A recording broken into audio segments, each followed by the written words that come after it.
All right, hey guys. Hey, I want to make this a quick video and just make some points. And as we spiral into an abyss of tyranny and immorality, and absolute insanity in America, I wanted to just make an observation that the Hegelian dialectic, also known as problem, reaction, solution, also known as thesis, antithesis, and synthesis, has gone mainstream. This guy right here, John P. Cotter, is a Harvard business professor. He's a rock star in the Fortune 500 companies as far as leading change, and he wrote a book called A Sense of Urgency. Okay, John P. Cotter, A Sense of Urgency, and it's all about how to create change within an organization. You could easily substitute organization for country, okay? On page 132 of this book, it says to create a crisis, okay? Which basically, create a crisis, you could also say that's a false flag event. It's also similar to the Reichstag fire the Nazis did. You could say it's the Gulf of Tonkin. You could say it's 9/11. You could say it's the sinking of the Lusitania, okay? I want to talk about that a little bit, but I want to show you guys another thing in here, okay? He talks about the people that are going to prevent change within an organization. He calls it the no-no problem, okay? Just substitute the word no-no for Christian, okay? You could say that's the Christian problem. Like, you know, people who believe in morals and ethics and don't want to go along with you know, the plan, right? And here's another, okay, there's 5 ways to deal with no-nos. One of them is don't waste time trying to co-opt a no-no. In other words, don't try to, I just want you guys to see this, and I want to get in front of the camera and talk about it. Okay, the other one was never ignore the no-nos. Okay, never ignore the no-nos. Okay, hold on. And then it says to distract the no-nos, and he gives an example of like assign them loads and loads of work, overwork the heck out of them, or assign them to a project in Siberia. Okay, and then another one is get rid of them, just fire the no-nos, get them out of your organization. Okay, and the other one is he has a real nice way of saying it. It says immobilize them with social pressures. Immobilize them with social pressures, which is another way to say shame them, okay? Okay, let me put the focus back on FAR. Hold on. There we go. All right.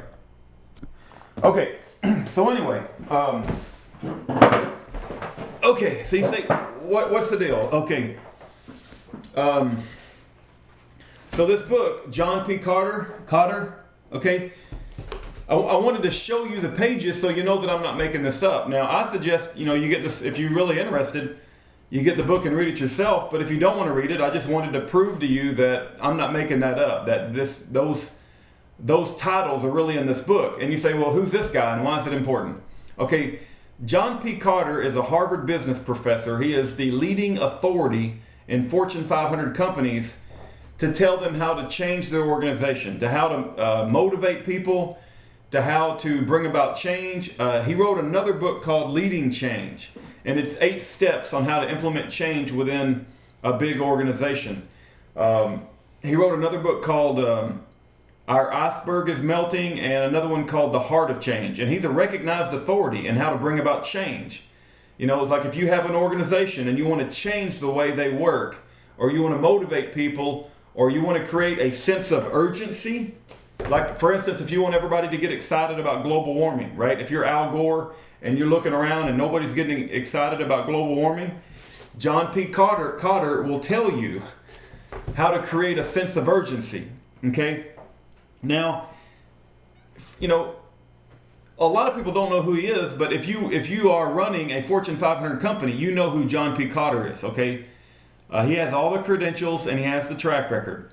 Now, having stated that, he basically says in this book that if you want to implement change, and you can say an organization, he acts like he's writing about companies, but you could just as easily apply it to a country, right? That you need to create a crisis, okay? Another word is a false flag. Another word is the Hegelian dialectic.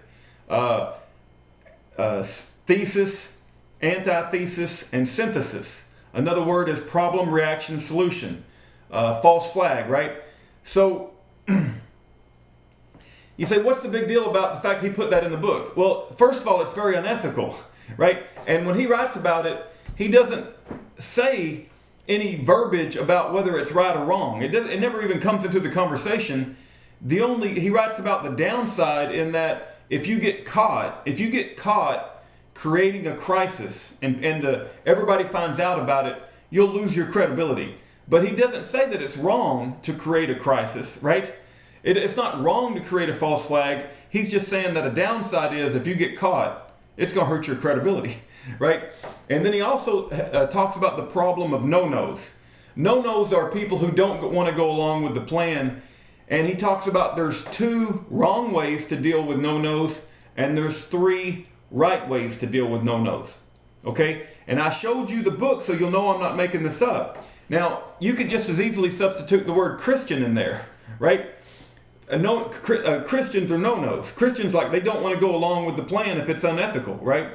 And so what he says is, keep in mind, he's talking about the right way to deal with no-nos and the wrong way to deal with no-nos. Okay? He says there's 2 wrong ways.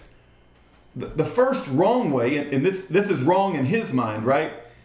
He's saying it's wrong to try to co-opt them and enlist their assistance. He says you'll never convince them. He says don't invite them to the meetings because they'll just confuse everybody with the facts and you can't win an argument with them. So imagine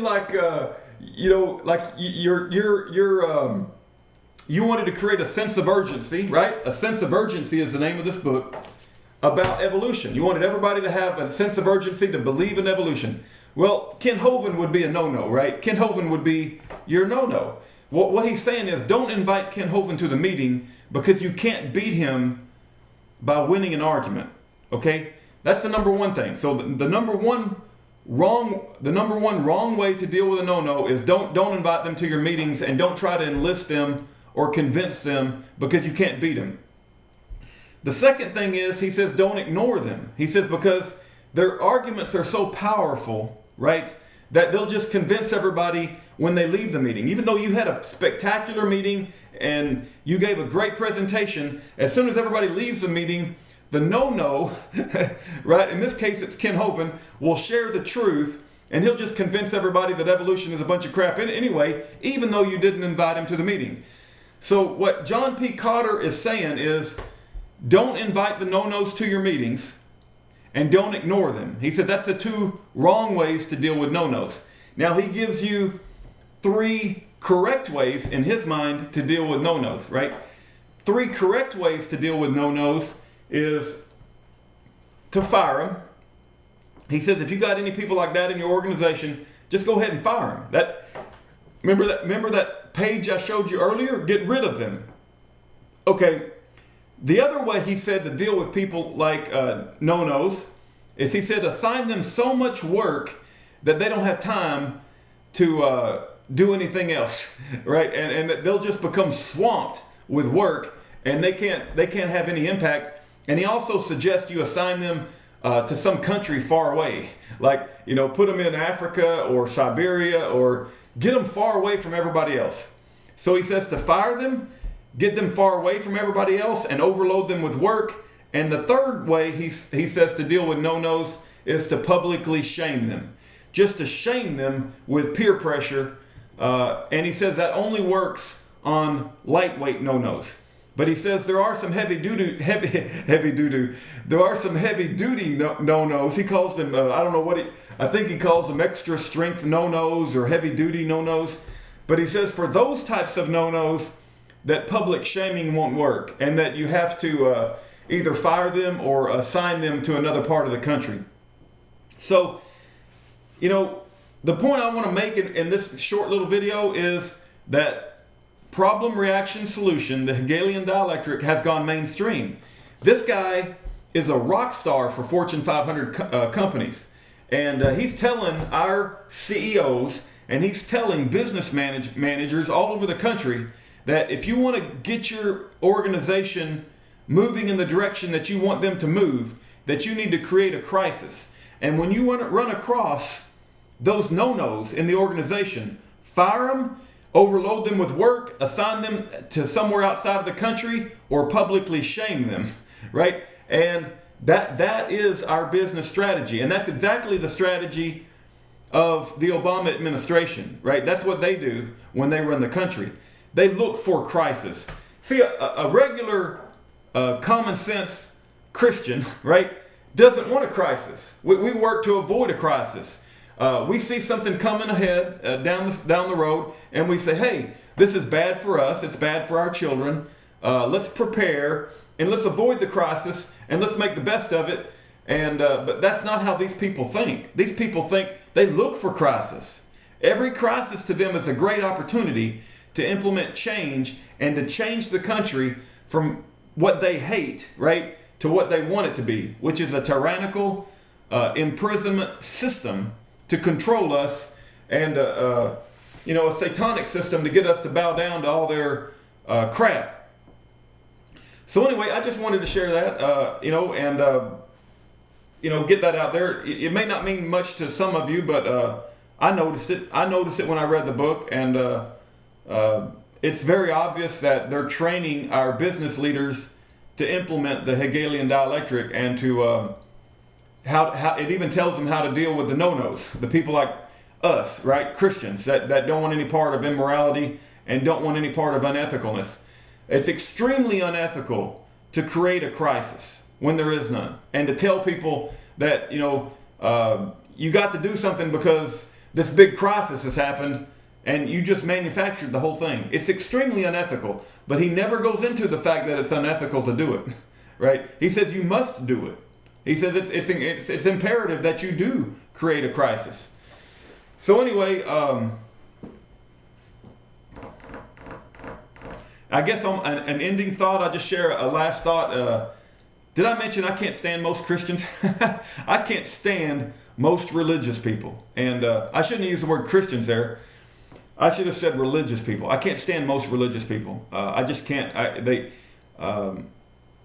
I don't know what heaven's going to be like, but I'm going to trust in God.